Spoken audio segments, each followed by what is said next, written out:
वो मुस्कुराया और गाड़ी का एक्सीलरेटर जरा सा मारा।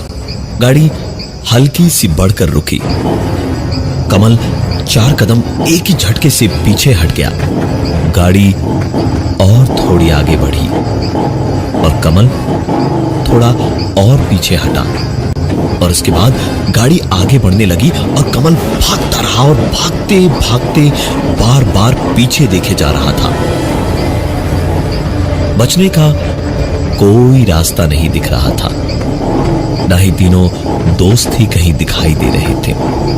कमल भागता जा तो रहा था, लेकिन ज्यादा देर तक भाग नहीं सकता था, क्योंकि एक गाड़ी से इंसान कैसे भाग सकता है, और वो भी तब जब चलाने वाला कोई इंसान ना हो। कमल की सांसें उखड़ रही थी, उसे धीरे धीरे थकान महसूस हो रही थी और ज्यादा भाग पाना अब उसे मुश्किल लग रहा था। यूं ही भागते भागते ऐन मौके पर कमल को 2 पेड़ दिखाई दिए और गाड़ी बस कमल को कुचलने ही वाली थी जब कमल उन दोनों पेड़ों के बीच से होता हुआ निकला और गाड़ी आकर एक जोरदार आवाज के साथ दोनों पेड़ों के बीच में धंस गई। उस एक धक्के से कमल भी थोड़ा दूर जाकर गिरा। कमल थोड़ी देर में सर पकड़े हुए उठा तो चोटें तो लगी हुई थी उसे, और पलट कर देखा तो गाड़ी टूट फूट कर तहस नहस हो चुकी थी।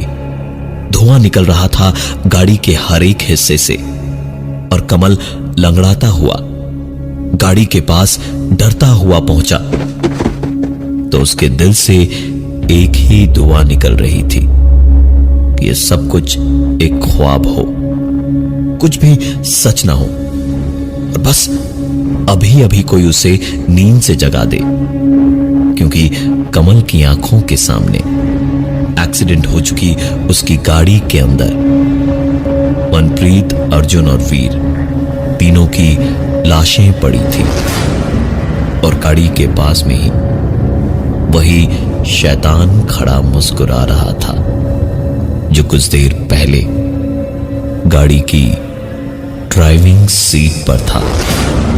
कमल ने किसी तरह खुद को संभाला और तुरंत जेब से मोबाइल फोन निकालकर पुलिस को 100 नंबर पर फोन लगाया। फोन उठते ही कमल ने कहा, हेलो सर, मेरा नाम कमल है। मैं चंद्रप्रभा सेंचुरी में हूं। हमने कच्चे पुल से राइट की जगह सर लेफ्ट लिया था।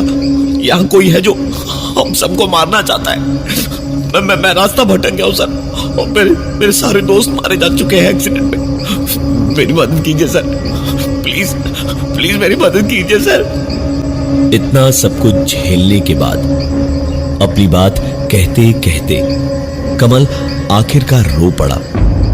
उसे लगा कि अब पुलिस उसे वहां से बचा लेगी, पर पुलिस का जवाब चौंकाने वाला था, क्योंकि दूसरी तरफ से आवाज आई, आपको किसने कहा था गलत मोड़ लेने के लिए? जिसने कहा था उसकी मौत तो पक्की है। आपको भी हम सवेरे से पहले नहीं बचा सकते।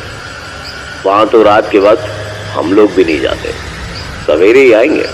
अगर जिंदगी रही आपकी तो ठीक है, वरना हम भी कुछ नहीं कर सकते। इतना सुनकर कमल की तो हालत ही खराब हो गई। उसने इधर उधर देखा, वो शैतान उसे कहीं नहीं दिख रहा था।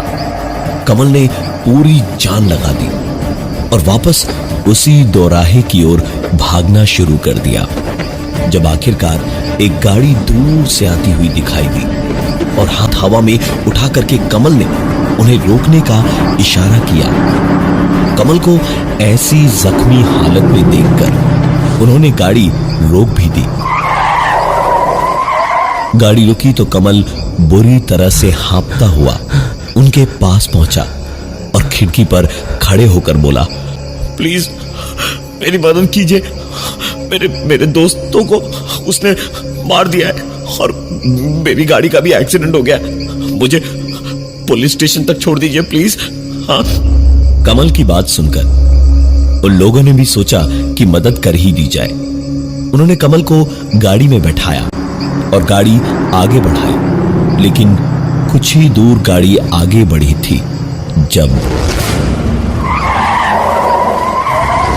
ब्रेक लगानी पड़ी। गाड़ी रुकी और कमल ने गाड़ी चलाते हुए उस लड़के का घबराया पीला पड़ चुका चेहरा देखा और फिर उसकी नजरें देखी। कमल को समझने में देर नहीं लगी कि हो क्या रहा था। उसने तुरंत कहा, तुम ड्राइविंग सीट पर हो इसलिए वो तुम्हें दिखाई दे रहा है।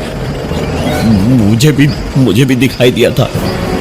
अभी भी वक्त है, मेरी मानो मौका है।